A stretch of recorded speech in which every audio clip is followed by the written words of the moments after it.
The quarterfinals for ESL Pro League have officially concluded, and the game that I wanted to look at the most is this game, Navi versus Spirit, where JL absolutely farmed Team Spirit, and of course I'd like to take a look at that game on Mirage, where he went 27-12. Let's not waste any time, you know how this goes. Now, ESL Pro League has led to some insane games so far, and this one was no exception, where we have, of course, Navi playing Spirit and JL fragging out as per usual. Hold up, timeout. I haven't said the sponsor of the video yet, have I? Today's video is sponsored by SkinsMonkey. Now, if you're not familiar with SkinsMonkey, this is a trade site that allows you to take some of the old and crusty skins out of your inventory, and you can actually trade them in for something a little bit new, a little bit shinier than what you have right now. And it's really easy to do this, actually. All you need to do is log in through Steam, pick the skins that you don't want to use anymore, grab the ones that you do, and then click trade. All trades will pretty much happen immediately, and any balance that you don't use in your trade actually stays on the site for you to use for any future trades that you decide to do. And right now, if you use the link in the description, you can actually get a 35% deposit bonus, and that's good for up to $100.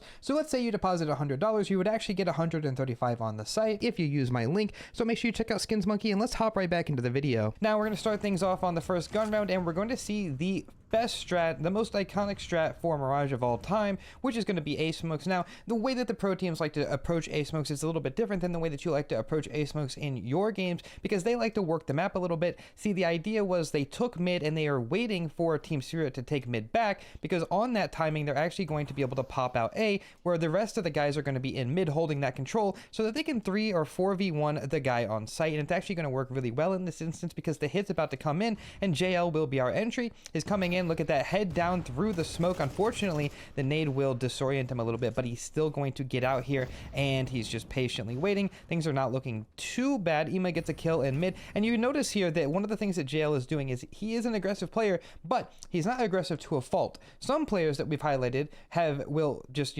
go and try to make the difference. JL is going to wait for his team. This is something that we see a lot, again, with Navi in general. They are very structured, and they're always playing like they're just playing like a team, basically, is what I'm getting at. They don't leave any gaps. The Molotov underbelly forces out Chopper. Now, again, look at this. The timing of the peek here. Wonderful takes contact at the same time JL jumps over, which means that Shiro can't focus on both of them at the same time.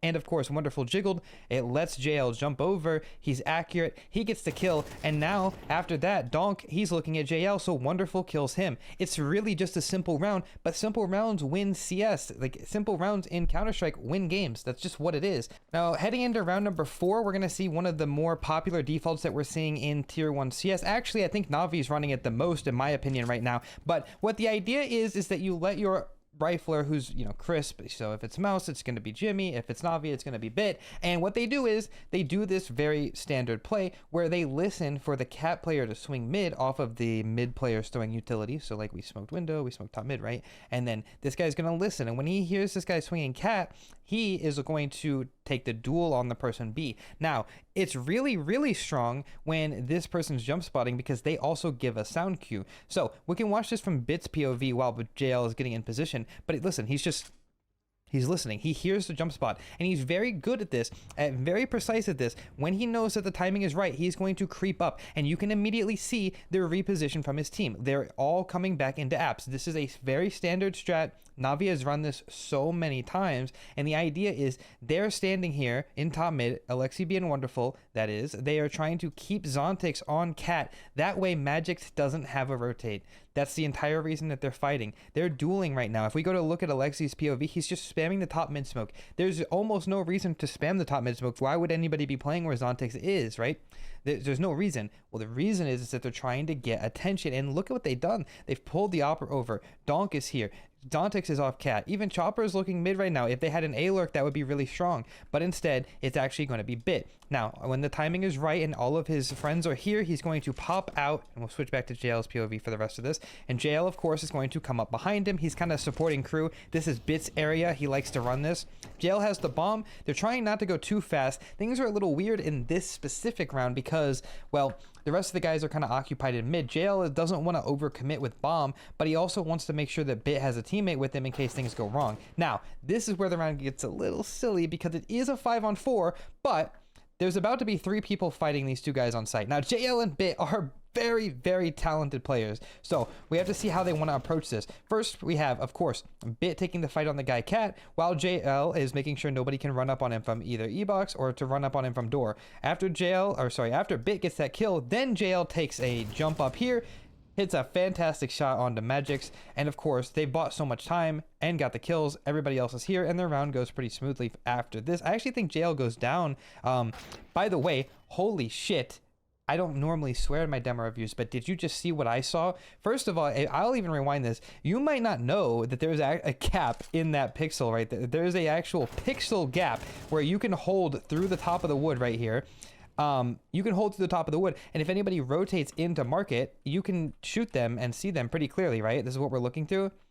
Well, who cares about that? Look at this.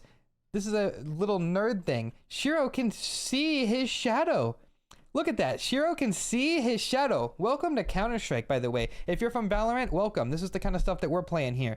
He sees his shadow, knows what he's doing, and shoots him through the pixel. Wow, this game is fantastic. I love watching Counter-Strike. But either way, this round was really good. Bit hits another crazy shot, and that's going to secure the 4th round for Navi. Now, round number 6 is a crazy set strat from Navi. I'm not really sure if I've ever seen anything like this before, but this is the kind of stuff that Navi's on their T sides. These are the kind of antics that they like to get up to. So what we have is a fast A split, of course, top mid, and window gets smoked. Meanwhile, our boy JL is going to be in ramp, kind of just waiting for his teammates, because what's happening here is we actually have a nice A split. Now, this round isn't going to go the way of Navi, but I want to show you the idea that they had, and honestly, I'm just more impressed of the idea and the fact that they almost pulled it off. So off the distraction from the 2 players in mid, we are going to see that JL is going to be creeping up. He's found a good gap. He's waiting. He timing Chopper. He knows that now. And he's getting ready here. Now, this is the part that you didn't see. He waits for the flash from Wonderful. The flash just popped above him, which is going to land right here. And it's going to allow him to swing Chopper. Now, the flash didn't blind him because Chopper was fighting. But look at this. At the exact same time, look at what happens. Chopper's playing this angle. And then he gets peeked from JL and Alexi B at the same time. If the flash would have came just a millisecond later, it would have full blinded Chopper, because look at, I mean, Shiro also probably would have gotten blind, and then they would have double peeked him. JL would have been able to come around here and kill Shiro, and the round is just over. And I know that this round didn't end up going the way of Navi, but I'm still just impressed at the fact that that was the, I've never really took a look at a crazy A hit like that. All right, so we're on round number 11. We've skipped a handful of rounds, and that's because I didn't really want to look at T-side for this demo review, and this is mostly going to be looking at JL CT side masterclass that he put on. So there's not a lot to look at. JL is your aggressive rifler. He kind of just plays for the team. He doesn't do anything too fancy or unique that I want to look at least not in this review, but we have a standard default from Navi, and of course, they're playing 4A right now. They have a double ramp set up, and JL is just going to wait for his time. And whenever the time is right, you know, whatever the call may be, we got mid util coming in. JL is going to line up. Look at that. He's waiting. He's going to line up for this common angle on the right. Ends up spotting Chopper. Shiro hits the trade. He goes down, but enough noise has been made, and Bit rips off one head, and they immediately know the B-side is clear based off of everything that's happened, and so they're going to go on to win the round. So let's move on to CT side, where things get a little bit more exciting for our boy. Okay, so we've got the pistol round here, and of course Navi is going to play with a little bit of confidence. This is kind of a must-win pistol if they want to get back in the game, get their momentum back. JL walk pushes mid, and unfortunately I don't see anything. It's just going to be a standard exec in towards A. This is where the cool part comes in, because they actually have a nade save for the smoke, and so JL is going to just have this lineup here towards default. He's going to be slowly tapping. He finds 2. I mean, the first one of course was during the nade, and the second one was the lineup. They end up grouping up CT as you do. He flashes back in for him. JL finds one more, a nice 3k. Nothing too crazy, but we'll move on to the first round here, where they're playing against pistols. Again, these rounds are pretty standard. You just get rifles and you try to bully the no armor. JL is going to be Cat. Now we're going to see him play this position pretty much every single round, and he's very strong at this spot. I remember the first demo review that I actually did in CS2 was on JL, and he was playing Cat back then. Now this was back when Peeker's advantage was really prevalent, and I actually made that video talking about you know, JL saying at the time that Peeker's Avenger was so strong that he tried to take this fight very often. He mentioned it in an interview on the desk. He said that this fight specifically, he tried to take as much as he could because he knew how strong it was given how CS2 was being played at the time. And by the way, it is still very, very strong. That's just how it always was. It's a very strong angle to peek. Even on LAN, it is ridiculously overpowered. All right, now, first gun round, and it's important to remember that JL is our cat player, which means that sometimes he's going to start window. Now, we have an unfortunate missed window smoke for Team Spirit, and they've also smoked top mid. Now, JL is going to take advantage of this, and he's going to have a nice lineup to spam the smokes. Any second now, you know, you notice they naded the top mid smoke twice. They're trying to get info. This nade comes in, donks in the middle of the open. They've also mollied top boxes. It is clean as ever. A very unfortunate missed smoke into window there for Team Spirit, but this is all too common. I mean, I've talked about this before. Even in the donk demo review that I just did last week, I mentioned that there is a significant amount of missed utility thrown by Team Spirit, and a lot of that is actually getting donk, you know, in bad positions. I, you know, said hashtag save donk, and, you know, it was kind of a meme, but to an extent it is true. His team, they don't make it easy all the time. I mean, realistically, how are we missing the window smoke? I know some people who are in silver that never miss it. Anyway, so after all of that goes down, JL hits a nice reposition in towards Ticket. He finds one, and look at this. He knows he doesn't need to do anything. He's not peeking. He's just spamming, making life really hard on Magix because he knows that he has to cross, and crossing is very risky. And of course, JL can act like this and, you know, run around like and make noise because he knows his teammate will bail him out if Magix tries to cross close, kind of like a tongue twister there. But yeah, a very well played round from him. But again, that missed window smoke makes all the difference. Remember, Wonderful and JL killed two people who can't be anywhere because with just the top mid smoke and it gets naded and boxes is mollied, they are in the open. There is nothing they can do. They are just in the open, and yeah, very sad, actually. It's just sad that that's how Team Spirit loses around to a missed smoke. We've skipped a few rounds. Again, it's 8-8, and JL again is going to go for the cat jump. Now, look at this. He's dropped his HE in window. That way his window player can nade the window smoke and or the top mid smoke. And look at this. This is another small detail, something that I really like that JL does. We already seen him do it once, but I didn't talk about it.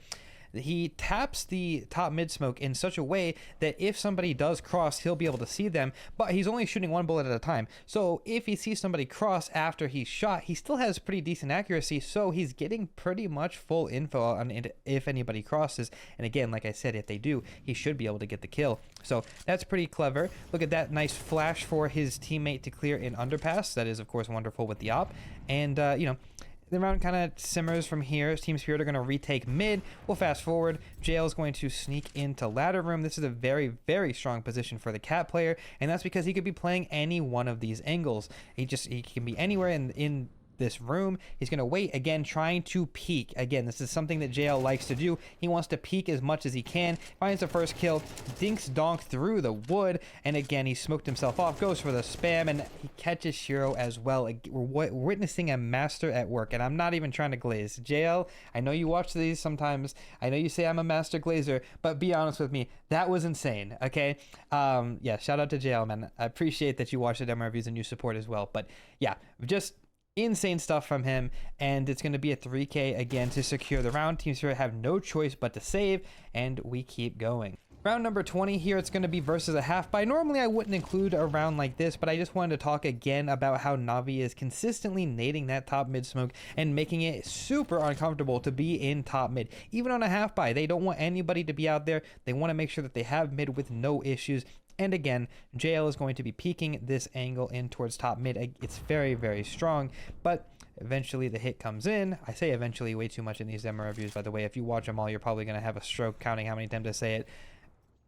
After some time, the hit's going to come in, and look at this spot that JL is playing. One of the things that I really like about this spot is that you have a good spot to throw HEs and, you know, dodge a lot of the utility. If they throw the flashes, the standard flashes, he actually gets covered by this pillar as long as they throw them the way that I'm thinking. And if they do throw the shallow flashes, this wall does a pretty good job at dodging them. But if you still get blind, you can unpeak for long enough to catch somebody in transition as they're falling out the window. It is a very strong spot if they're not throwing utility to deal with it. And I think that's why we see JL playing it versus the half buy. He knows they don't have a lot of grenades, and so he's going to punish them. Again, it's versus the half buy, but some people are going to want to learn how to play against these things, and that's what happens. Sometimes you get donked. Round number 21 is a pretty cool round again for the team play. JL misses the jump, which sometimes happens, and eventually he's going to go back up connector, and he's going to use his smoke on bottom con. That way his A player has an extra smoke, and he's going to reposition back in towards B because, of course, he is the cat player, kind of floating around, letting Alexi do his thing.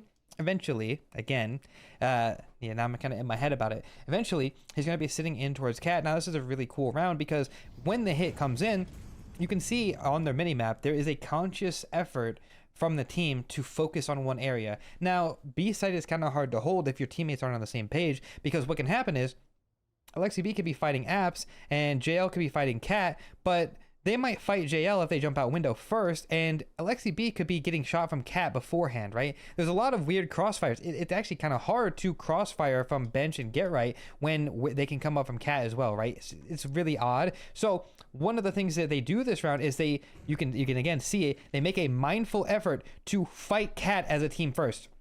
They choose to fight Cat first. Look at Alexi is holding Cat for JL, and JL is kind of spotting Apps, right? And Wonderful is also spotting Apps. They've gotten into the triangle of death here. I mean, that's what it is, because as soon as Wonderful shoots, that's when, again, we're gonna see they're coming up Cat. That's the timing. And now Wonderful, instead of coming back to help Apps, is going to also focus on Cat. Right now we have Alexi B, who is about to also peek Cat, Alexi B, Wonderful, and JL all fighting Cat, which is where the majority of the people are coming from. And even though Magix is in Apps, well, he can't see anybody. That's the beauty of this, right? Because it's the Apps player. He doesn't feel comfortable jumping out when he's the solo player now, right? He had 3 people coming up Cat, he's alone. If he jumps out Apps, it is the right play right now. But he would never know that because it's not supposed to be the right play. Does that make sense? If he is the solo player, the majority of people are coming up Cat, he's supposed to shoot people in the side while people are taking, fights on the Cat. But look, conveniently, nobody is exposed to Magix. He can't see anyone. Wonderful, empty. JL, tucked and get right. Alexi B was right here. Magix can't see anybody. They've completely iced him. And the only way for him to get back in the round is if he jumps out, which again, it's not the right play normally. And even if he does jump out, guess what's going to happen? He might kill JL, and then Alexi's going to trade him, and they're going to go right back to what they were doing. With all that being said, I think it's easy to say that Navi is clearly playing the best CS in the world right now, and it's really enjoyable to watch them. If you enjoyed this demo review, make sure you guys leave a sub on the channel. Make sure you guys also like the video, and comment what you guys think in the comments below. Let me know if you guys want to see some more demo reviews of JL, Navi, just anything. Just let me know what you guys want to see. So with that being said, I'm out of here. I appreciate you guys for watching the video. And that's it for me. Much love as always, and I'll see you guys very soon.